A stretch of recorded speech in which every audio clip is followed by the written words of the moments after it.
నిజ నిర్ధారణకు అంతిమ నిర్ణయం DNA టెస్ట్. ఉన్నది ఉన్నట్లుగా వాస్తవాలను శోధించి వివరించే మన DNA టీవీ, మన రాష్ట్రం, మన ఛానల్. ఒక పెద్ద ఆఫీస్ జరిగింది మన దగ్గర. దాదాపు 273 ఐఫోన్స్, తర్వాత వాటి పరికరాలు అంతా కలిపి ఒక 373 ఐటమ్స్ మనకు Ingram micro India private limited warehouse అని ఒకటి ఎన్కేపాడులో ఉంది.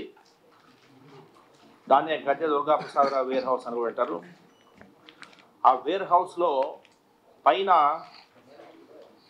రేకులు ఉంటాయి. ఆ రేకులను కోసి లోపలికి ఒక గ్యాంగ్ లోపలికి ఎంటర్ అయ్యి ఈ సెల్ ఫోన్స్ దొంగతనం చేయడం జరిగింది. మనకు 6వ తారీఖున సాయంత్రం 4 గంటలకు మనకు దీని గురించి రిపోర్ట్ రావడం జరిగింది. అంటే 5 midnight ఎప్పుడైతే వాళ్ళు చూసుకొని కొద్దిగా లేట్ అయ్యి 6వ తేదీ ఈవినింగ్ 4 గంటలకి వారు మనకి చెప్పడం జరిగింది, రిపోర్ట్ చేయడం జరిగింది. సో దాని మేరకు చాలా టీమ్స్ ఏర్పాటు చేసి, ఇది ఒక క్లాసిక్ కేసు ఇది.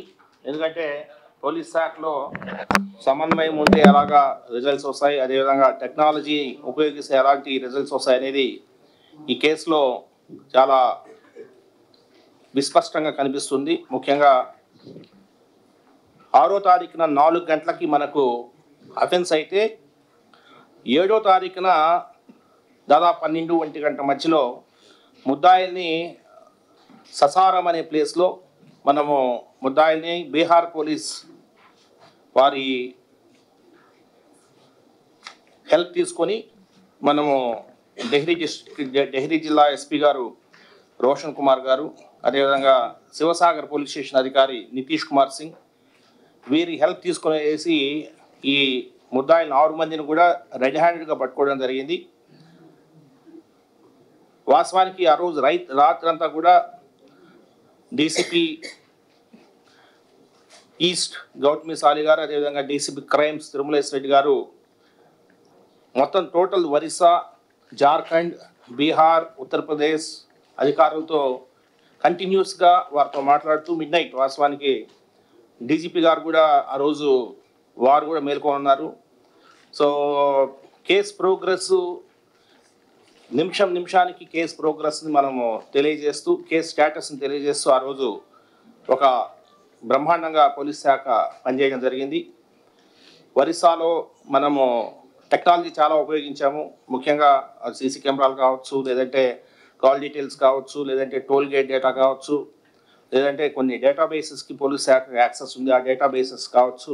మొత్తం మీద ఒక చిన్న క్లూని పట్టుకొని మనము చాలా పెద్ద రికవరీ చేయడం జరిగింది. ఈ మధ్యన మీరు చూస్తే సురక్ష అనే కార్యక్రమం మనం చేపట్టాం.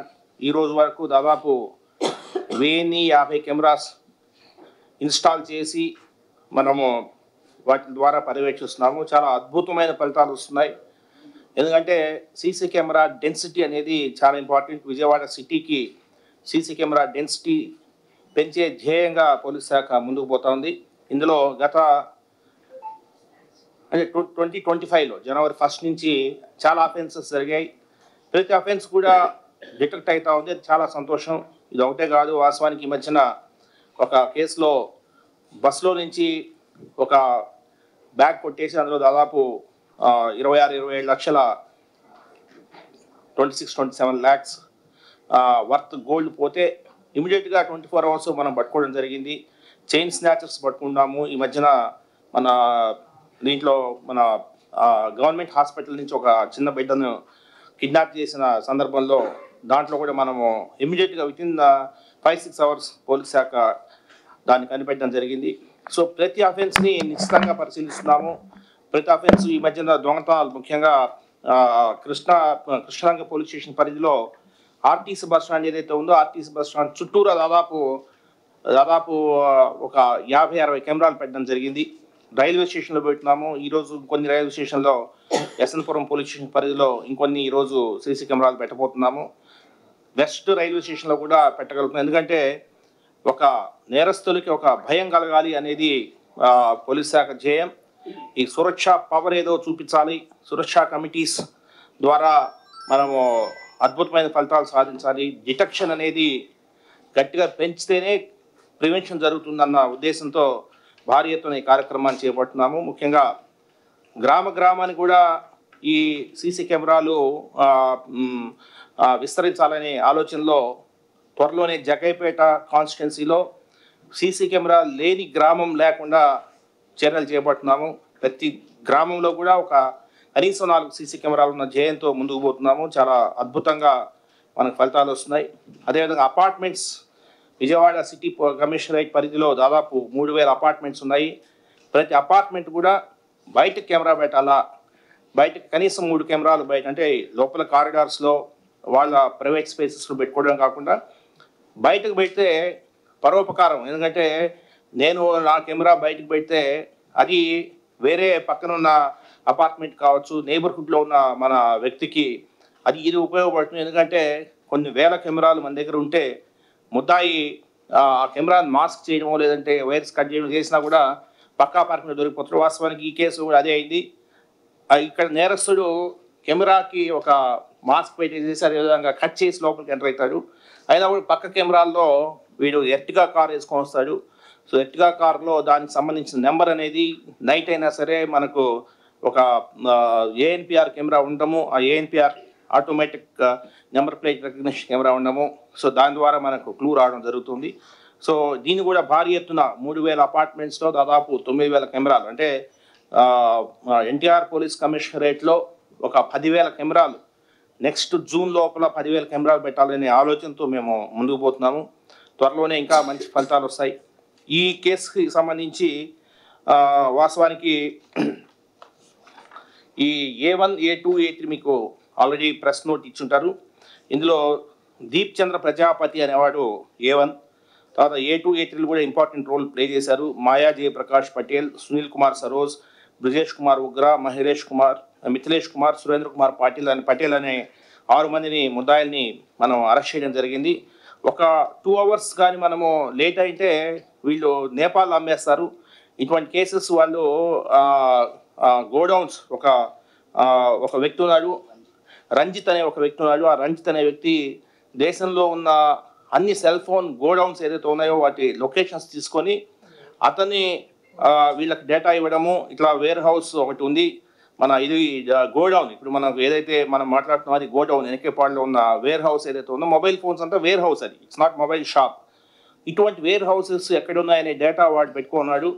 సో వాడు చేసి ఈ A2 అండ్ A3కి పలానా దగ్గర ఒక వేర్ హౌస్ ఉందని చెప్పేసి చెప్పడము. సో అందరు కలిసి 6 మంది ఇక్కడ రావడము, అక్కడ ఇది కొట్టేసి తీసుకునే క్రమంలో నేపాల్లో అమ్మేసే ఉద్దేశంలో ఉన్నారు. సో A7 రంజిత్ను కూడా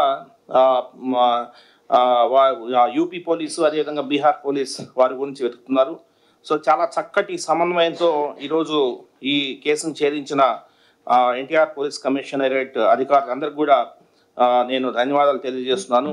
డీసీపీ గౌతమి సాలి గారు కావచ్చు, డీసీపీ తిరుమలేష్ రెడ్డి గారు కావచ్చు, అదేవిధంగా క్రైమ్ అడిషనల్ డీసీపీ రాజారావు కావచ్చు, అదేవిధంగా సిసిఎస్ ఏసీపీ వెంకటేశ్వర్ కావచ్చు, సిసిఎస్ ఇన్స్పెక్టర్స్ రామ్ కుమార్, అదేవిధంగా మన Patamata police station officers, ACP central Damodar కావచ్చు, అందరూ కూడా పర్ఫెక్ట్ కోఆర్డినేషన్తో ముందుకు వెళ్ళి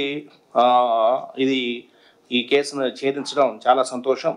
ముఖ్యంగా ఎన్టీఆర్ పోలీస్ కమిషనరేట్లో ఒకవైపున సాంకేతికతను గట్టిగా ఉపయోగించుకోవాలా, డ్రోన్స్ను ఉపయోగించుకోవాలి. ఎందుకంటే మీరు చూస్తున్నారు, డ్రోన్స్ వచ్చిన తర్వాత క్లౌడ్ పెట్రోల్స్ అనే కాన్సెప్ట్తో ఒక కమిషనరేట్లో ఒక సుస్థిరమైన వాతావరణము అదేవిధంగా భద్రమైన వాతావరణం కల్పించేలాగా చర్యలు చేపడుతున్నాము.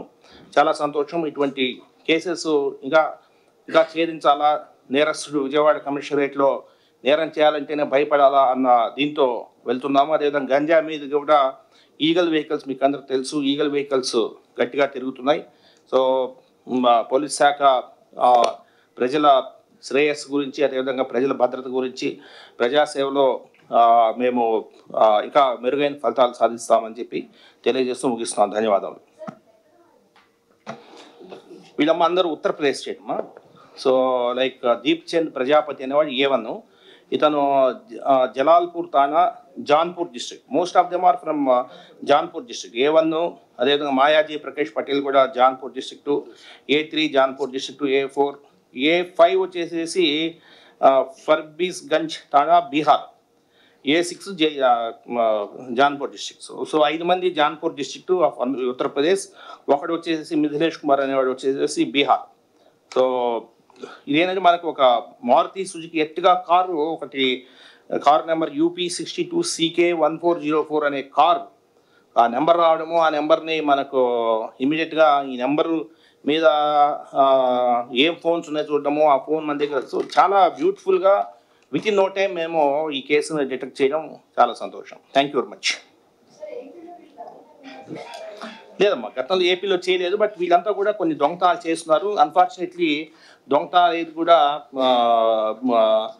ఎక్కడ కూడా కేసెస్ కట్టినట్టు అనిపించట్లేదు. కొందరు చిల్లర దొంగతనాలు చేసేవాళ్ళు ఉన్నారు, కొందరు వచ్చేసి A3 and A4 ఇద్దరు కూడా RTO ఆఫీస్లో ఏజెంట్స్గా ఉన్నారు. ఈ సునీల్ కుమార్ సరోజ్, అదేవిధంగా బ్రిజేష్ కుమార్ ఉగ్రా అనే వాళ్ళు ఇద్దరు కూడా RTO ఆఫీస్లో ఏజెంట్గా ఉన్నారు. తర్వాత A5, A6 ఇద్దరు కూడా కూలి పనులు చేసుకుంటాడు, A2 కూడా కూలి పనులు చేసుకుంటాడు. A1 వచ్చేసి స్కాట్ ట్రావెల్స్ పెట్టుకొని ఉన్నాడు. ఈ కార్ ఏదైతే ఉందో అది దీప్ చంద్ ప్రజాపతి అతని కారు అది. Thank you. అదే నిన్న రిమాండ్ చేశాం కదమ్మా, రిమాండ్ చేశాము. సో రిమాండ్ అయ్యారు. తర్వాత పోలీస్ శాఖ కొంత, ఇందాక నేను చెప్పాను కదా మీకు, సో నేరం అనేది జరిగిన తర్వాత టెక్నాలజీ అనేది చాలా గట్టిగా ఉపయోగిస్తాము. నేను అదే చెప్తాను, టెక్నాలజీ నుంచి ఎవరు తప్పించుకోలేరు. టోల్ గేట్స్ ఉంటాయి, CC కెమెరాలు ఉంటాయి, డ్రోన్లు ఉంటాయి, ఫోన్లు ఉంటాయి, ఫోన్ కాల్ డీటెయిల్స్ ఉంటాయి, అన్నీ ఉంటాయి. కాబట్టి సో ఖచ్చితంగా నేరం ఎలా జరిగింది ఏంటి అనేది ఇక టెక్నికల్ ఇన్వెస్టిగేషన్ కూడా చేస్తున్నాము. చేసి పకడ్బందీగా కేసుని బిల్ చేయడం జరుగుతుంది. Thank you very much. Police కస్టడీకి తీసుకోవాలి. తీసుకోవడానికి ఈరోజు కానీ రేపు కానీ పోలీస్ కస్టడీకి తీసుకోవడానికి అప్లికేషన్ ఫైల్ చేయడం జరుగుతుంది.